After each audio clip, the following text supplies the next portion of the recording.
Happy New Year and welcome to AM Joy 2019. Well, it is a new year and a brand new era. Democrats control the House. The most diverse Congress in history has been sworn in. And Madam Speaker Nancy Pelosi officially took back the gavel on Thursday. Senator Kamala Harris.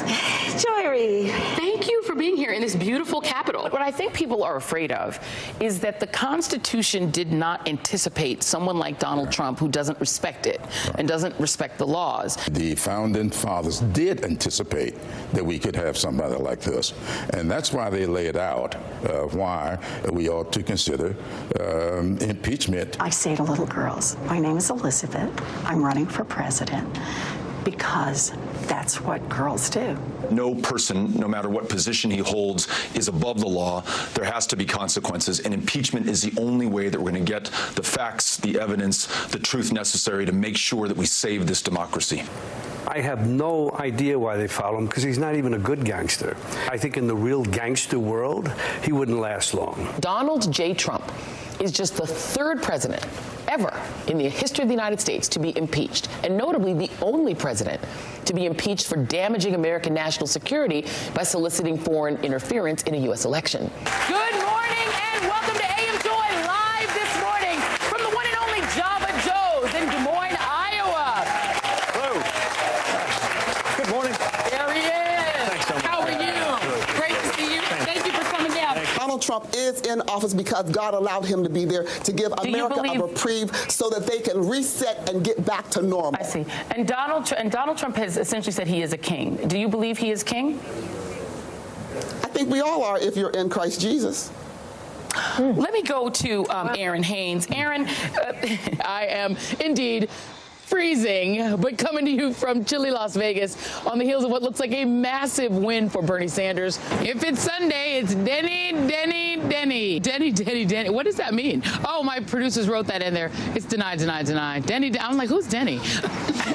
I'm sorry. That's a low bar. I'm laughing at my own incompetence. The big news this morning is what happened last night in South Carolina, where former Vice President Joe Biden's big win pushed the pause button on Bernie Sanders' presidential momentum. There is no mincing words this morning, as we've just discussed. We are in the midst of a global pandemic that shows no signs of slowing down.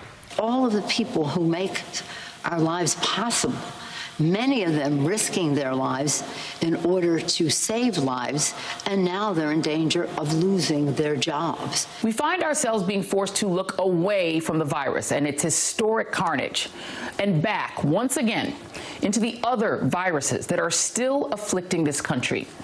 The sickness of racism. We also feel under siege when we see the kind of militarized police that have arrived in our communities, when we are seeing the National Guard coming in with tanks. Systemic injustice requires systemic solutions. We need to take a vote to reassert and to affirm as a value our commitment to racial justice and denouncing police brutality. The pain of Black folks has been delegitimized for so long, and this is the opportunity. Wow, it is shocking to think that it was only last year that the Democrats retook the House of Representatives. And in her first display of power, Speaker Nancy Pelosi refused to host Donald Trump at the State of the Union until Trump's record-long government shutdown ended. And it was only 2 months after that, in March, when Robert Mueller finalized his long-awaited report on Trump's alleged coordination with Russia and his subsequent obstruction of justice, a report that was quickly hijacked by Attorney General William Barr. Doesn't that seem like an eternity ago? Since then, we've endured Donald Trump's impeachment, the Democratic primary, a global pandemic, historic records of unemployment, and the Black Lives Matter movement gaining new momentum amid new police violence. Joining me now are some AM Joy faves. Actress and host Yvette Nicole Brown, Jason Johnson, political contributor for MSNBC, Maria Teresa Kumar, president and CEO of Voto Latino, Michael Steele, MSNBC political analyst and former RNC chairman, and Tiffany Cross, author of Say It Louder. Thank you all for being here. This is a great panel. I'll just go in reverse order. Tiffany, summarize for us. I mean, this year has been, it's been pretty crazy. 2019 and 2020 have been pretty memorable. A lot of people are calling this the lost year, but whew, you? What is your take on where we've come, how far we've come, or how far we've descended, I guess you could say? We've somehow managed to squeeze 8 years in 2020. I mean, January feels like almost half a decade ago. And I have to say, Joy, looking at that clip, I was like, Joy has slayed in so many hairstyles, so many looks, so many hairdos. My hair is different every week. I was actually thinking that. I had a couple good buns in there, though. I had a couple good bun moments. Amazing. Some of those buns were working. More than a couple. Yes, you did. More than a couple. Well, so if now I have to go to endure. If we had to endure the craziness, we had to endure the crazy. We at least got to do it while looking at the beautiful Joy Reid, the history-making Joy Reid, walk us through the craziness of this administration and the fall of our democracy. At least we had something good to look at while you did it. I love it. I have to go to now Yvette Brown. We've not called you because you're my bun sister right now. You're rocking that bun this morning. I'm a little jealous because I miss my bun. I think your bun looks fabulous, but it's true. And I do miss my glam squad. Can I just say I miss my glam squad? Doing this myself this ain't the same. Okay, I'm figuring out how to do it myself, girl. Figuring it out. I've had to do it myself. Yeah, I'm like DIY. I'm DIYing it. It's difficult.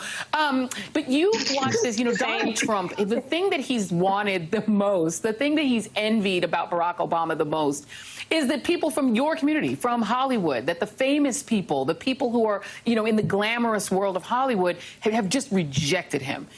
Have you been surprised? Because there are Republicans in Hollywood. It's not like there are only Democrats there. Have you been surprised by the thoroughness of the rejection? He's got like Chuck Woolery and like maybe like another guy. Like, it's been thorough. I have not been surprised because I've worked in this industry for 20 years, and I know that the people that work in this industry are decent and they care about other people. And you will see the people that follow that man. They don't seem to care about others. And I think what's most important, I've said this all along in regards to choosing your leaders, you have to first choose someone that moves in love, that leads with love, because that person will choose other people that are loving people.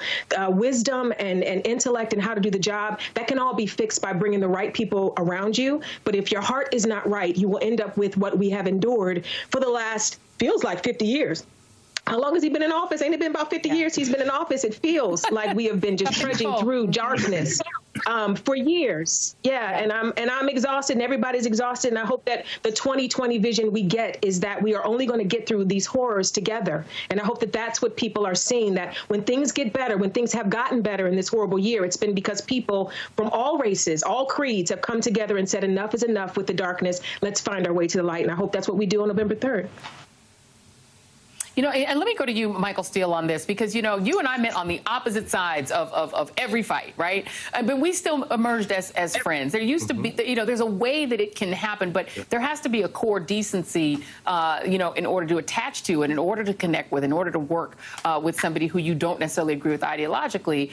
Your party, Michael, has really descended. I mean, Donald Trump has captured, like, even people like Marco Rubio, Ted Cruz, Lindsey Graham, people he just belittled and insulted. I mean, it was so kind of pathetic watching Jeff Sessions beg for his support in his losing effort to get his Senate seat back the way he treated him. What happened? How did Donald Trump so quickly capture the Republican Party? Well, first off, let me just say I tried the bun thing, but it didn't quite hold. So I just wanted to let you know I did make the effort. I did. Don't give up. Don't give up on the bun. I knew Don't we let were it go. transitioning. You can still rock it. Come on, man.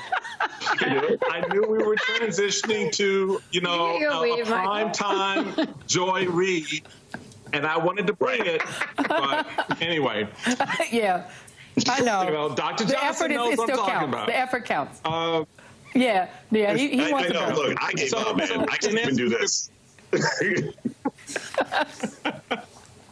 So in answer to your question, I think what we overlook because of just the sheer gall of something like Trump, someone like Trump coming into politics and just single-handedly disrupting the process the way he has within the GOP and then, of course, nationally. We forget that within the Republican Party, there has been for the last 30-plus years an ongoing battle between republicanism and this iteration of conservatism. And the question within the party was, who would ultimately be in the beginning of it? Who would be the next Ronald Reagan? Who would be the next, Republican conservative leader? Here come the fire trucks right now trying to save the party. But the reality of it is, who would be that next? Who would be that next person? Well, while that battle was playing itself out, we went through Bush, you went through, McCain and all of these figures that a lot of the conservative elements that were growing inside the party rejected. Trump stepped in. And he played to those core fears and concerns, that sense of other, that somehow these Republicans in this generation were discounted by not just the national party, but by the country as a whole. And so when he was able to grab that base and hold it the way he has, the Marco Rubios, the Lindsey Grahams, what were they to do? Instead of stepping into their moment of leadership and fighting for those principles which they said they valued, they capitulated because Donald Trump represented something they didn't know how to deal with. So they just gave up. And I think the country's seeing that for what it is. And I think they're going to reject it this fall. Right. Yeah. Maria Teresa Kumar, you at Voto Latino, you guys are a voter registration powerhouse, really, among the emerging voters in America, what will eventually be the largest non-white voting group in America. There are, but numerically more people in the Latinx community than in the Black community, but just the voting level is lower right now. There was a time when Latino voters, Latinx voters were considered a kind of a sort of swing vote. Like it was like 65-35, and then it sort of morphed to like 70-30. And it's now solidifying in a way that this vote is going to now start to reflect and mirror the Black vote. The Republican Party used to want Latinx voters to vote for them. Now they just want to deport people and torture people and put people in cages. And are you surprised by the swiftness with which the Republican Party gave up on the project of trying to attract voters in the Latinx community? Joy, first of all, congratulations. I have to say that you have been informing the American public about the danger of Donald Trump before he took office, and you have been able to inform and bring the right conversation, forcing, I think, a lot of newsrooms to talk about race, to talk about injustice, but talk about it through the lens of politics and possibility and opportunity. And look, the Republicans, and Michael Steele, we've had this conversation before, you guys created an autopsy report of what happened with the Hispanic vote. I'm quoting you guys.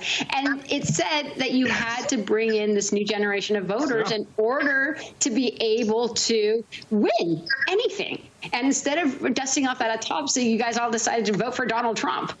And Donald Trump told us who he was the moment he descended those escalators. He created a whole group of people and couched us as criminals and rapists. It was not even a dog whistle. It was a blowhorn. He has done everything he said that he was going to do. When he tried to include a citizenship question in the census, he was very clear.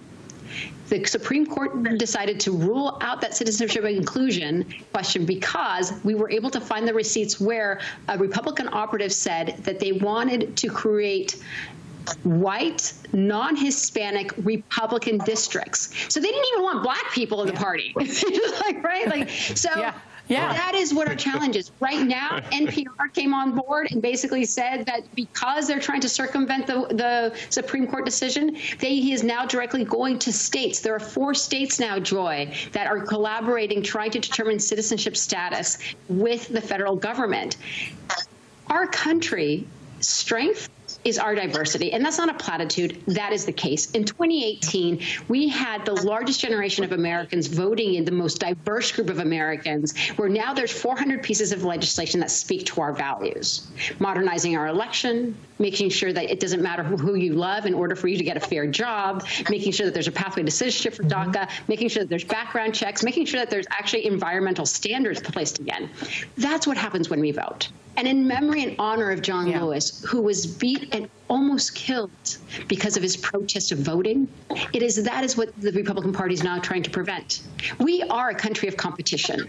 We deeply believe that the person that is working hard, trying to make sure that they're, pulling their boots, themselves by their bootstraps. And I rephrase that frame because we know that's inequitable. But that phraseology, that identity, is what the Republican Party used to be about. But instead of actually competing for ideas, for our vote, for our desire to be better collectively, they decided that the best way to do it is to prevent. They decided the best way to do it is let me as a play result, John Lewis.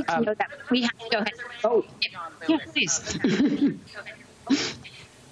Oh, and I think I'm losing your audio just a little bit. I think I heard the last part of what you said there, MCK. But I want to really quickly play, because you called up John Lewis, and I want to play a little bit of him at the March on Washington. This is August 1963. He was 23 years old.